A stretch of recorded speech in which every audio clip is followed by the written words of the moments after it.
This week we're doing something totally different. We're up in North Dakota, and I've got my kids and some friends with us, and we're gonna be doing some duck and goose hunting, and maybe the kids might even do a little upland hunting. We drove all night to get out here. It's about almost 700 miles. And you know, I always say this, you know, you can only shoot whatever the limit is, 5 or 6 birds, but the reason we drive all the way out here is for the experience. You know, it's an unbelievable place to be. The resources are phenomenal. You know, when you can see sometimes up to 10,000 birds in a day, that's really what it's all about. And again, it's about the experience. So well worth the drive. It's unbelievably a very cool place to be. You know, today we got really good conditions. We've got a lot of wind. We've got some clouds, a little bit of snow. So hopefully it'll keep the birds down a little bit and we'll be able to get them to work. We're kind of in a unique spot right here. We got some geese decoys set up right here. And behind us, we got a big pond. And so we're gonna be shooting ducks off the pond, and hopefully we get some geese to come back around and take a look at our decoys and hopefully get some shooting at some geese. So I'm very excited, a little bit tired from driving all night, but well worth it. Hey, stay tuned and let's see what happens.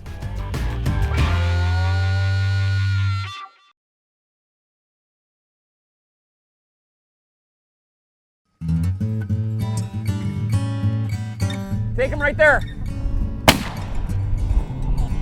Go get him, Maddie. What an awesome day. This is duck hunting weather. Come here. Here, Maddie. Maddie, here. Good girl. Good girl. Drop it. All right, first duck in North Dakota.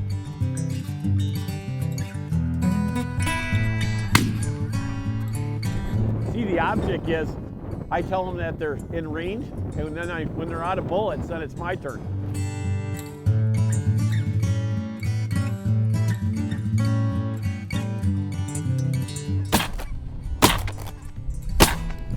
God, I thought I had that one. I thought that was soup. I thought we were gonna have goose soup tonight. You know, the big thing is when you're duck hunting is obviously you gotta be able to identify the birds that you're shooting at. And you know, the hard part is we've got about a 30-mile-an-hour wind too. And when these birds are coming at you like that, they're really tough to hit too. And so you don't have a lot of time to see what they are and to react and shoot to it. So I'm putting about a 6-foot lead on these birds, and it still doesn't seem to be quite enough. But boy, we sure cannot believe, you know, I gotta admit to you, we talked to some guys that were here just a couple days ago and there was hardly any birds, and now the skies are just lit. There's birds everywhere. So timing is everything, and it looks like we hit it just right. Now we just gotta learn to shoot a little bit better.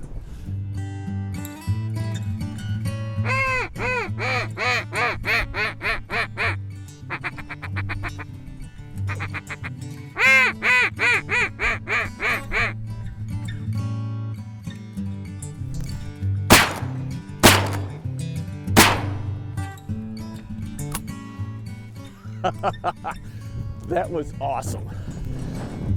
You know what, I tell you, I don't get to do this very much anymore. It used to be my favorite thing. Duck hunting as a kid growing up was such a passionate sport on Lake Winnebago, and hunting bluebills was a really big thing out in the open like that. And I'll tell you, this is the only week that I really get to duck hunt very much now. I bring my kids out to North Dakota here, and this is absolutely well worth the drive coming out here. Good girl, good girl. Here, hey, Maddie. Good girl, she's waiting to get up. Good girl, oh, that's a good girl. Hey, bring him here. Good girl. Good girl. Gotta love it.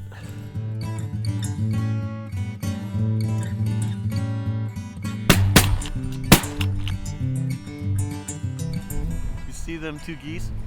They're laughing at them guys. If I was in there, you would have got him. Well, what the heck, Lucy? Get your gun out. Right.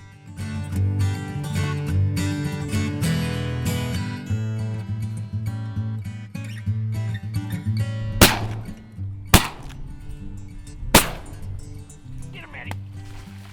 Get him, Maddie. Good girl, Maddie. Good girl. That's a big sucker, huh? Jeez.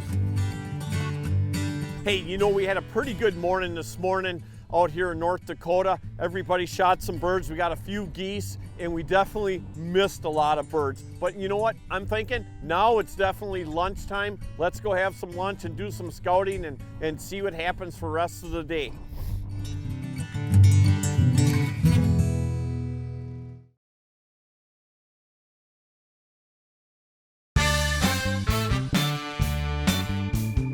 Hi, I'm Gary from Ed's Boat Sales, and I'm here to give you a few tips about taking care of your boat properly.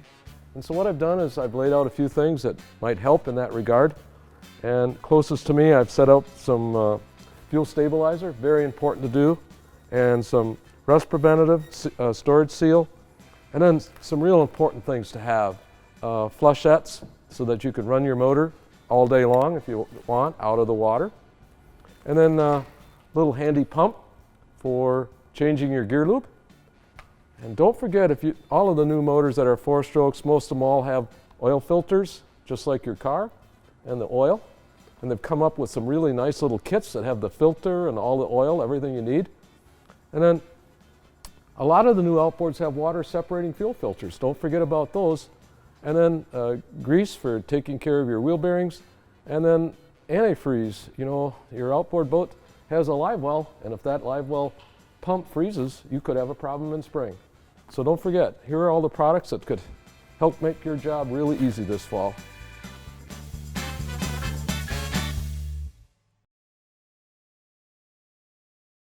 You know, the part about hunting is when you shoot the ducks, you got to clean the ducks. So years ago, we used to dip them all, and we'd pluck them and dip them all in wax and peel it off. But nowadays what we do is we basically just pluck them enough we can get at the skin, and we fillet the meat right off of the carcass, and it works out really good. It's a lot faster. You're not really wasting anything. We cut the legs off, and I like to shake and bake the legs on them. I'll get them, you know, I'll save a whole pile of them and then shake and bake them. But as you can see here, Chris is going to town here on that. I don't want to get my fingers in the way. You know, years ago when you were plucking them, it took you a long time. Look at that, done. They sure made quick work of all them ducks and them geese. The funny thing is on a duck, especially these northern birds, I mean, look at the, if you can see that. You got some fat on there, huh? That's fat. Holy man. I mean, these animals are geared to live in cold weather environments. Man, Chris, I'm not getting my fingers in your way for sure. I'm actually keeping myself clean for once. Now you got a little bigger project there, Chris. Let's see you do that in about 30 seconds. It's gonna take you about 45 on this one. In my younger years, I probably could do it. You know, we're a firm believer, and if you're gonna harvest something, you're definitely gonna eat it for sure. And I mean, you know, I gotta admit to you, Jeff, duck's not one of my favorite things in the world, but I've had you cook it before, and you sure definitely turn it into something that's worthwhile. You know, a lot of people like the taste of duck, and you know, like I say, anything I'm gonna harvest, I'm gonna eat, if I like it or not. Hey, I have to admit, I had to take a little bit of a nap there. That staying up for 2 days and driving all the way up here. I'm not as young as I used to be.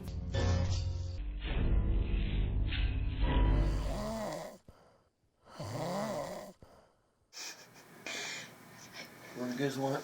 Chili time! Here, I got you chili. So I took myself a little bit of about a 2-hour power nap, which was well needed. Now I'm refreshed and ready to go scout.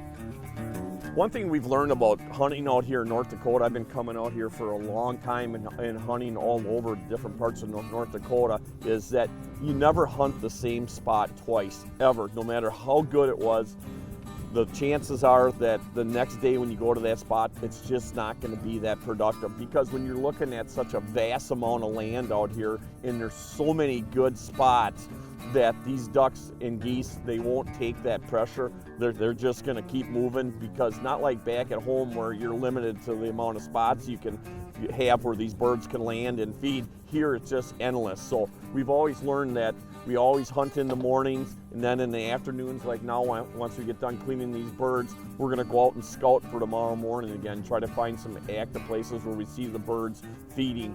So that's our game plan after that. So that's kind of a routine that we always follow.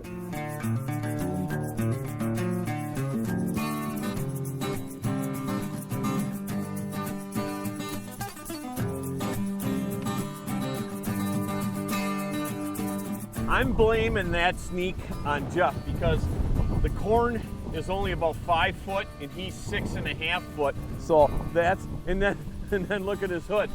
They saw us coming all the way. I need to hunt with either we need to hunt in higher corn on the sneak, or I need a shorter partner.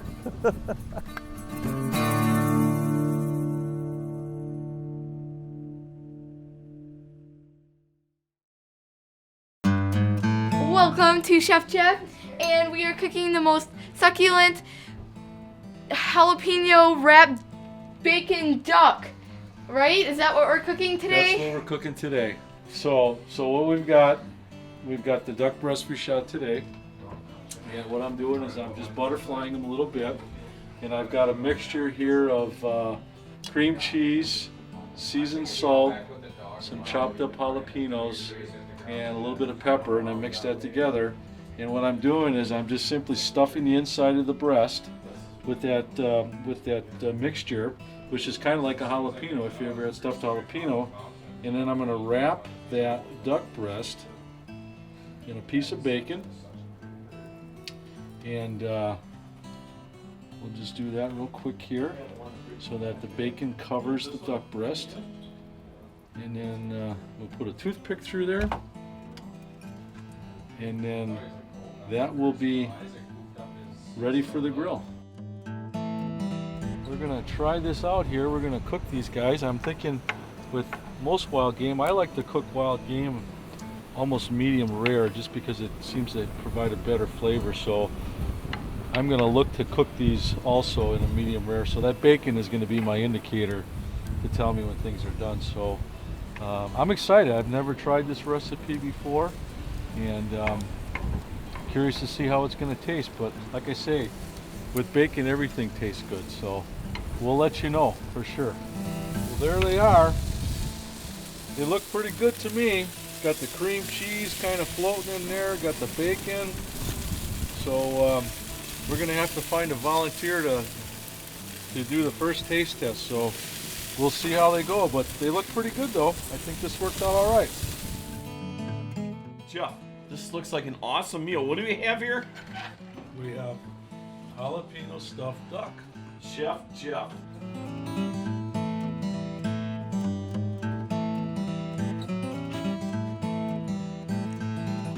Absolutely horrible. You guys shouldn't eat any.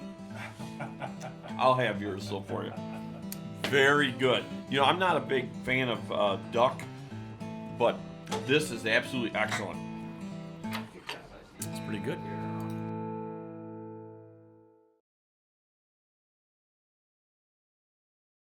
Dad, what are you doing? Hey, it was a tough day today fishing on Lake Winnebago, but I can't think of a better way to wind down and relax and sharpen my skills than reading the Badger Sportsman.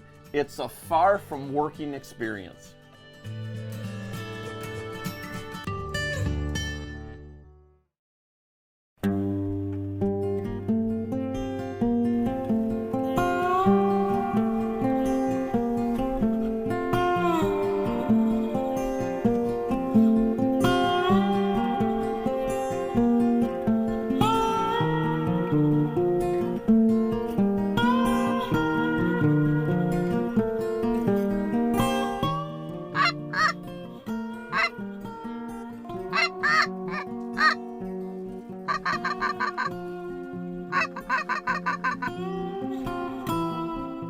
Gotta adjust. Yeah, adjust.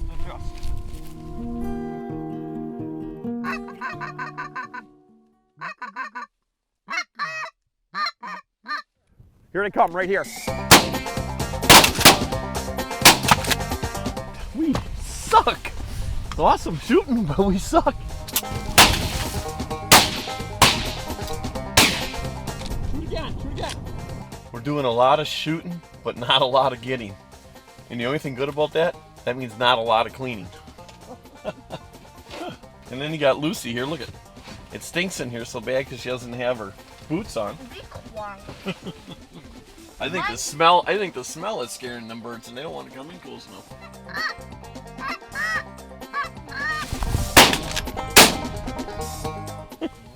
All you can do is just laugh. It's fun. It's a lot of fun. We don't have a lot to show for today. We got one mallard. We can do another segment of Chef Jeff. Yeah, right. That one won't have anything to cook.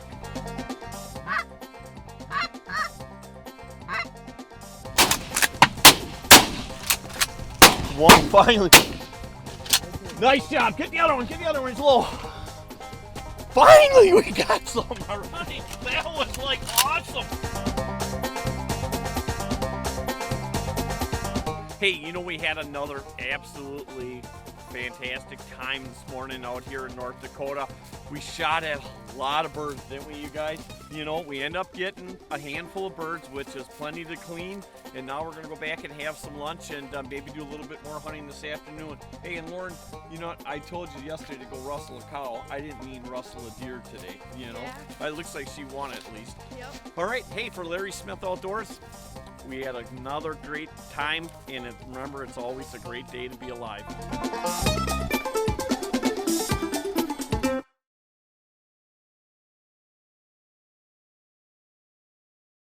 I love it. Oh, what do y'all got there? Let's show us. Oh, yeah, nice. Oh, right here. Bring the deep one. Get him, get him, get him, get him. Fetch him up, Maddie. Go get him, Maddie. Who's the one that feeds you? Huh? Who feeds you? I'm the one that feeds you.